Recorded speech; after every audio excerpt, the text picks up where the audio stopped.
अस्सलाम वालेकुम नाजरीन, ड्रामा सीरियल कैसी तेरी खुदगर्जी की नेक्स्ट एपिसोड में आप देखेंगे शमशेर जो कि आज खुद ही महक को हॉस्पिटल लेकर आता है। अब महक जिसके अपने वालिद की वजह से कुछ लहजे में नरमी हुई तो वो शमशेर को और भी अच्छी लगने लगती है।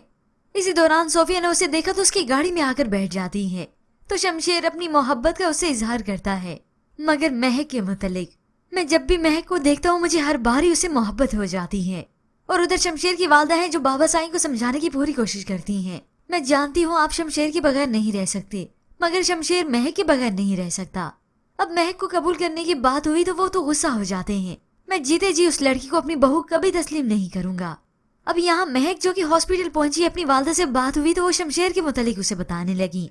शमशेर ने तुम्हारे बाबा की फीस पे की है कि हमें शमशेर को समझने में गलती हो गई है, वो ऐसा नहीं जैसे हम समझते थे। ये बात सुनकर महक जज्बाती हो जाती है। मामा आप कि चंद पैसों के लिए आप, तो उसकी वालदा फौरन से उसकी बात काटती हैं। महक ये तुम क्या कह रही हो? क्योंकि महक इन बातों को हरगिज नहीं भूली जो कुछ शमशेर की वजह से उसके साथ और उसकी फैमिली के साथ हुआ। अब यूं ही हॉस्पिटल के बाद शमशेर उसे आउटिंग पर एक रेस्टोरेंट में लेकर जाता है। अब शमशेर किसी काम से उठकर वहां से चला गया मगर सोफिया जब आई तो महक को देखती है और उसके दोस्त ने भी उसे। अरे सोफिया ये तो वही लड़की है ना जिसकी वीडियो वायरल हो गई थी। तो वो उन्हें और उकसाने लगी। हाँ सेलिब्रिटी है ये तो। तभी उसकी सारी चमचियां महक के गिर्द जमा हो जाती हैं और सेल्फी ले रही हैं, कोई इधर से तो कोई उधर से। और महक डरी सहमी खामोश बैठी है, इन्हें कुछ कह भी ना सकी। मगर शमशेर जब ये सब देखते हुए आता है तो सोफे पर गुस्सा होता है। ये सब क्या हो रहा है, हटो यहाँ से। तभी वो सोफिया को सबके सामने बेइज्जत करके महक का हाथ पकड़े यहाँ से ले जाता है। अब इस सब की वजह से महक बहुत ही परेशान है। वो शमशेर से कहने लगी क्या मिलता है आपको मेरा तमाशा बनवा कर। अब ये सब तो शमशेर से भी बर्दाश्त ना हुआ था, वो तो घर जाते ही बरस पड़ा।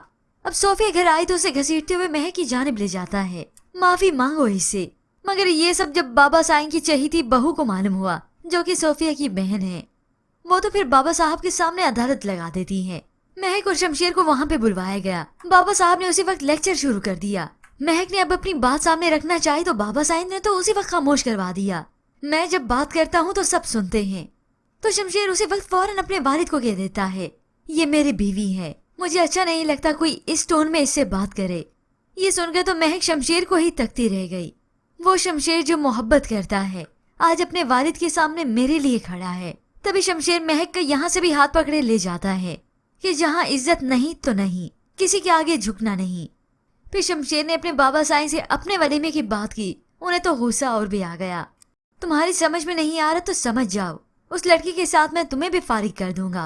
ऐसे जल्लाद बापों के पास फिर यही ब्लैकमेलिंग ही तो रह जाती है। अब बाबा साईं जैसे अनापरस्त वालिद माशरे में अपनी इज्जत के लिए औलाद और औलाद की खुशियों को भी कुर्बान कर देते हैं। चाहे औलाद जिए या मरे, उन्हें कोई सरोकार नहीं होता।